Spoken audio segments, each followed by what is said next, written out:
she said. That's what she said. That's what she said. That's my joke. Damn it, Dwight. Nobody likes beets, Dwight. Why don't you grow something that everybody does like? You should grow candy. Merry Christmas! Ho, ho, ho, pimp! I want people to be afraid of how much they love me. Nice job, Bill. Not. I worked in a fast food restaurant to save up money for school. And then I've lost it in a pyramid scheme. How long does it take for you to do something simple every day, like brush your teeth in the morning?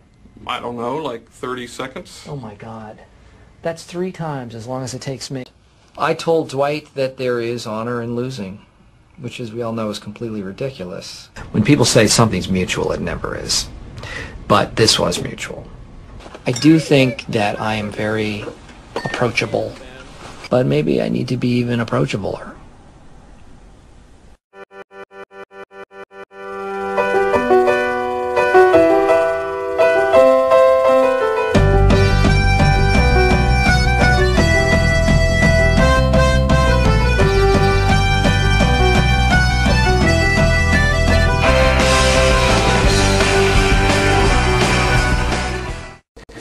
Emotional intelligence is critical for effective leadership, critical for effective teamwork, critical for effective customer service, and critical for effective sales. If you think about emotional intelligence as being the basis, the foundation, the core competency required for effective communication, well, then you absolutely have to think about emotional intelligence.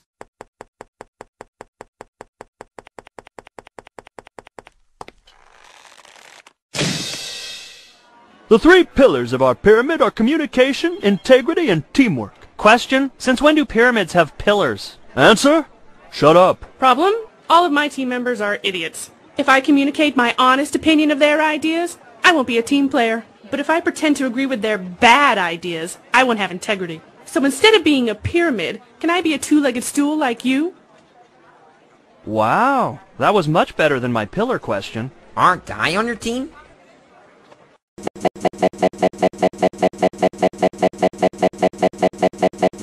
Emotional intelligence helps us develop impulse control, assertiveness, empathy, real valuable skills when we're offering feedback, particularly where we want to make sure that the individual receives the feedback for the purpose of growth, not hears it as criticism.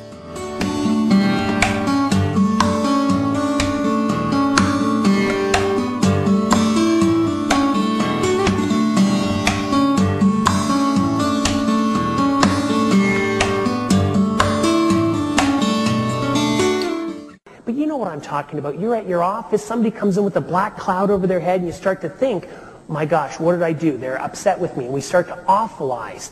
And you see, emotions are infectious. If your staff, and this is a really key point, because it's not just about you, right? It's not just about you and your relationship with that client. It's about what's your team like? Are they feeling like they can really make a difference, that they believe in the value proposition, that they feel good about what's going on in your business?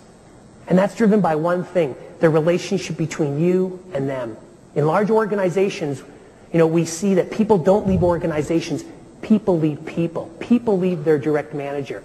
And the relationship between you and your staff is not about IQ, it's not about technical skills, it's about emotional intelligence. We do studies of high-performing CEOs at the U.S. Navy, commanding officers. You know what we find? They don't use command and control. They actually are very good at using emotional intelligence. You know, if I studied each of you, you and your spouse, today, we could predict with 94% accuracy. That's huge predictive validity. 94% accuracy, which of you would still be together in a happy, loving relationship 5 years from today based on one EQ competency. Do you know what that is? How skillfully we air our grievances. How skillfully we air our grievances.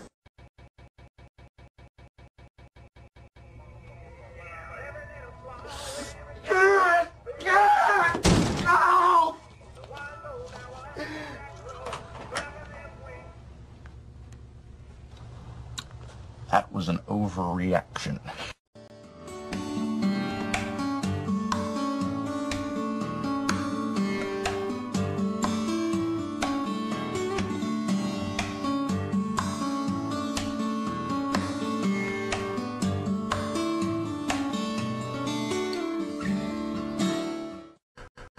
Well, the question is, what makes a person able and capable in crisis to stay cool? Is that just something you're born with, or is it something you learn? And to some extent, people are born with a given temperament. There are three kinds of emotional differences that you see in people, stylistic differences, that show up pretty much from birth. One is that some people are very quick to anger or anxiety, and some people very slow. Some people experience their distressing emotions with very, very, very strongly. Some people don't experience them that deeply, rather lightly. And then the third is some people take a long time to recover, stays with them, 2 in the morning, they're still thinking about whatever it was that upset them. And other people are able to drop them pretty quickly, just to let it go.